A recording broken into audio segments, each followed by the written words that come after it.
Hello and welcome to Nancy Goodaim, Space Ranger. This is chapter 12. It's a bit of a longer one and there's a bit of action in it, and poor old Nancy ends up getting separated from the group. So we'll get started.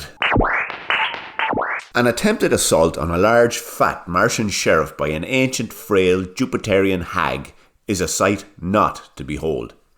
The proverbial Jupiterian washerwoman's strike at the sheriff was both ponderous and ugly, and caused the sheriff to slowly walk backwards to avoid the possibility of being hit with a frail slap. "Old women declare war, but it is up to young women to fight it," noted the sheriff. "So calm down before you do yourself an injury." "Yeah," agreed Bart. "You're impressing nobody with that sort of behaviour. Nancy nearly took the head off you with a crossbow bolt a few seconds ago, and she'll just as soon nearly not take the head off you for carrying on like that. Isn't that right, Nancy?" Nancy wasn't listening to Bart.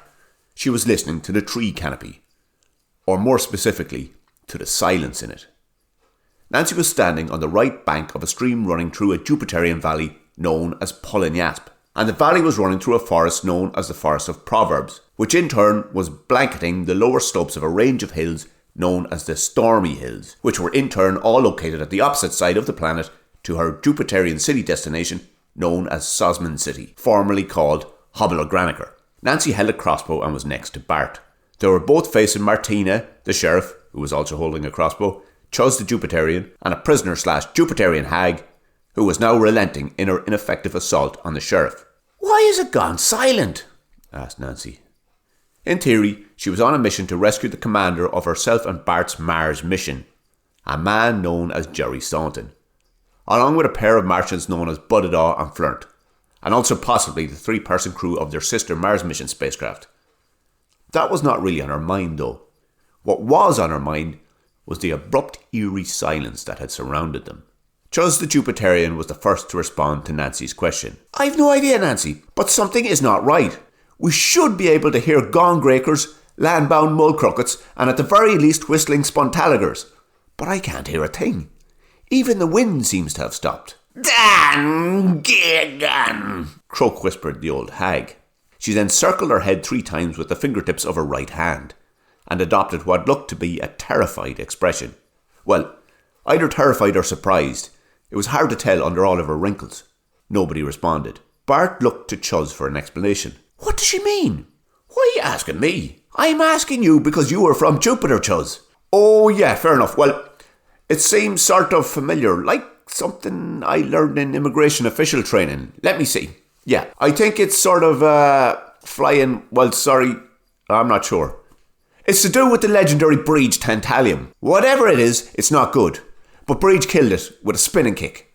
Or was that the devil? Sorry, I sort of space out the history part of her training." "For Abadikong's sake," cackled the woman. "The youth of today know nothing. The Tangagan is the most evil thing on Jupiter." "Hi, I'm 48 years old," said Chuz. Is the Tangagan worse than Sosman Borkstapel?" asked Martina. The old woman spat and looked at Martina dismissively. "Only one Jupiterian has ever set eyes on the Tangagan, and it is a sight none of ye will ever want to have in your heads, beyond words. So yes, more evil than Sosman, more evil than the devil. It was the gut who saved me." You? Are you Breach Tantalium? I thought she was dead," stammered Chuz. "I am both, boy. And do you consider washing scuttery shite off the wizard Oblerong's jocks living, son?" No, and I'm not a boy. I'm 48 years old. How is this possible? Are you Breach? The great Breach Tantalium?" The sheriff gave a loud cough. "Now, why is she great? What makes you say that?" he asked. "Because she spoke with a gut, and is the only Jupiterian to have ever done that." "I thought you died, Breach," replied Chuz. "I didn't die. I just ran away here, so the words of the gut could stay where they belong, in stories, and I could have peace." "Peace to wash underpants?" asked Bart. Nancy did not take her eyes from the tree canopy. She knew something knew they were there. She knew it had not seen them. She knew it meant them harm, and she knew it was looking. "We should get out of the open," she said. The old woman circled her head with her fingers 3 times. "How can you know that? Have you spoken with the gut?" she asked. "No, I haven't," replied Nancy. "But something tells me there's evil lurking above those trees, and that we should hide." "That something has to be the gut. I'm certain of it. It's the gut's way." The old hag lowered her voice as she spoke. "I've been living in the Forest of Proverbs for 60 years, and in all that time, not 1 second passed without the sound of whistling spontaligers. Your friend with the Goodaim is right, folks. We should hide." I can speak with the gut too," announced the sheriff. "And, hang on, I'll just check what ye should do." The sheriff cocked his head sideways with a pained concentration expression and announced, "We should all split up." "I didn't know the gut speaks to you," said Martina. "We should hide," urged Nancy. She could feel something terrible approaching them, circling above. She could feel its frustration that its victims were being obscured by trees. "Oh, well, the gut does speak to me. It had to choose a planet-bound representative, and I was the obvious choice," announced the sheriff. "So, what the gut has empowered me to think, is that we should split up." "In a forest? That sounds crazy," said Bart. "Ah, that is because the gut is mysterious, but always wise, which is why he would have chosen me to." The sheriff found his sentence cut short by a screech from the old hag/breed Tantalium. "The Tangagan has spotted us! Run! Save yourselves! I will hold it back!" The holding back of the Tangagan involved 3 things, each successively more difficult. The first involved the old hag/breed Tantalium standing to her full height, circling her head several times with her fingertips and looking straight up at the tree canopy. This bought Nancy, Bart, Martina Ruddlesplitch, Chuz the Jupiterian and the sheriff 11 seconds to make good their escape. The sheriff used this time to shout, "Split up, quickly! It's the gut's will! And keep split up! Nobody be beside anybody but themselves!" Bart used this time to identify some thick plant growth about 30 metres downstream and think to himself that it would make a good spot to hide. Martina Ruddlesplitch used the time to look up to see what the old hag was looking at. Chuz the Jupiterian used the time to say to the sheriff, "But if we all split up, how will the rest of us know what the gut is commanding us to do?" The second thing the old hag/breed Tantalium did was to scream the words, "Be slachter an your dove!" This bought Nancy, Bart, Martina Ruddlesplitch, Chuz the Jupiterian and the sheriff a further 8 seconds to make their escape. The sheriff used the time to shout, "You're right, Chuz. Only I would know the gut's instructions if we split up. We better stay in a group." Bart used the time to shout, "Everybody follow me!" Martina Ruddlesplitch used the time between Breed Tantalium screaming, "Be slachter an your dove!" and Bart saying, "Everybody follow me!" to look at the sheriff to see if he was going to announce what the gut wanted her to do.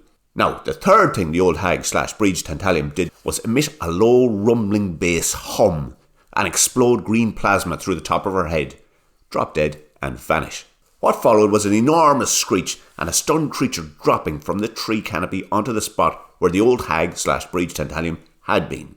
There are not really any human words to describe what it looked like. The closest description would be an unnotorious glomp with 18 torn tombernuckles protruding from its interior. A stunned unnotorious glump with 18 torn tombernuckles protruding from its interior. The sheriff looked briefly stunned himself. Bart was already heading for the thick plant growth he had spotted about 30 metres downstream. Martina and Chuz the Jupiterian followed. "Right, everybody follow Bart," announced the sheriff. I broke into a slightly too proud to run and trying not to look terrified trot so he could catch up with Martina, Chuz and Bart. The thick growth Bart had spotted was not unlike rhododendron, only the leaves were thicker and had hundreds of string-like veins trailing from them. It was an almost perfect hiding spot for an ex-immigration official, an astronaut/waitress, Bart McBurrow, and the sheriff. "Well done, everyone," congratulated the sheriff when they were all concealed. "Whisht," whished Bart. He was peering out of the bush over to where the Tangagan lay stunned. "That thing is moving." Bart watched as the Tangagan rose up on its hanging tombernuckles and extended a snout.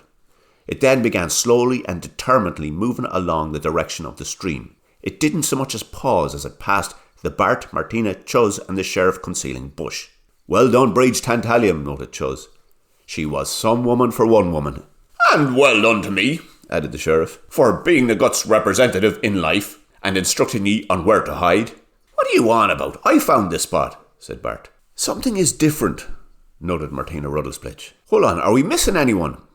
Now, Nancy had been running before the Jupiterian hag / breach Tantalium had ever finished screaming the words, "Pay slachter and your dove." Only Nancy had gone in a different direction to the group. Instinct, or something, had told her to follow the stream. She could hear a commotion behind her, but her mind and body were focused on jumping over rocks along the right bank of the stream and finding the quickest path down the shallow valley. What she did hear was Breach Tantalium screaming like a banshee, tree branches cracking and splintering, the sheriff shouting, "Keep split up! Nobody be beside anybody but themselves!" A low rumbling bass hum, and then silence. Nancy ran until she heard the sound of falling water. She had reached the edge of a gully. It dropped more than 30 feet to its base, and water was cascading down from the stream.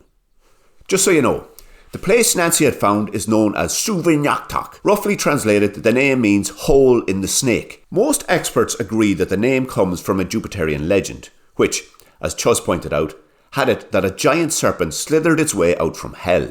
Supposedly, it was so massive that this act created the stream. The story goes that the gut was on hand with a spear at Suvinyaktok. A young girl named Breach Tantalium has been watching the gut watching the serpent. Just as the serpent came level with them, the gut threw the spear to the young girl. The girl instinctively spun the spear around and killed the serpent with one strike. Jupiterian history / legend has it that the serpent vanished and that the waterfall next to Nancy marked the spot where the spear struck.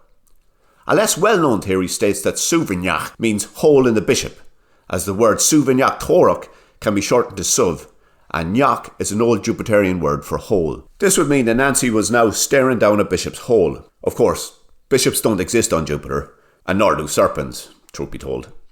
But magic does. "Nancy!" came a voice. The water was speaking to her. "Whisht!" she whished. "That's not very polite, Nancy. You're very uppity for someone who is about to do themselves in by jumping off this gully." "I am not. I'm trying to escape from an evil entity and rescue my commander and 2 Martians and maybe the crew of a spacecraft and find a way back to Earth and remember where I came from and I don't know. I don't know what I'm doing." The water gurgled before replying. "That's what they all say. Are you sure it's not guilt over the death of that deputy you killed in Chapter 3 that brought you to this place?" No. I don't think so. I mean, I feel guilty about that, but our situation was desperate and he wouldn't shut up." Replied the water. "Far be it from me to tell you what to do with your life, but your actions created a deputy-sized hole in life on Mars. And if you really want to atone for your sin..." The water paused to release a large gush into the gully. "Then you'll fill that deputy-sized hole with the rescue of Budadaw and Flint from the clutches of Sosman Borkstapel, just like the deputy would have done had you not appeared into his mourning." The water paused again to spit a stone over the edge and said, "Well, maybe that's a bit of a stretch. Let's just call it rescuing Budadaw and Flint, just like the deputy would have imagined himself doing. On a good day." Nancy took her time replying. She looked into the gully. She looked up at the top of the trees. Then she looked into the gully again. "Thank you," she said. "Don't thank me yet," said the water. "The Tangagan is headed your way, and it has in its head to enslave you. Oh, and by the way, those friends of yours are hiding in a zockaldong bush about 3/4 of a mile upstream." The water gurgled to a brief silence, spat a stone over the ledge, and then continued flowing and talking. "You know something? This would be a much different and much darker story were it not for Breach Tantalium. You know, she sacrificed her life for ye, which was nice." "More than nice. Heroic," muttered Nancy. "Not really," gurgled the stream. "She'd only be going back to a life of washing underpants for the wizard Obleron, and he's a total flute. So, Breach was being nice, but not heroic." Nancy turned to scan the forestry behind her. She was once more on alert to the movement of something evil. The water gurgled. "Right, Nancy, I'm off downstream." Nancy nodded a goodbye to the stream and began looking for a way to get down past the gully. That's that for Chapter 12. 13 is next week, and thank you if you've stuck the course so far.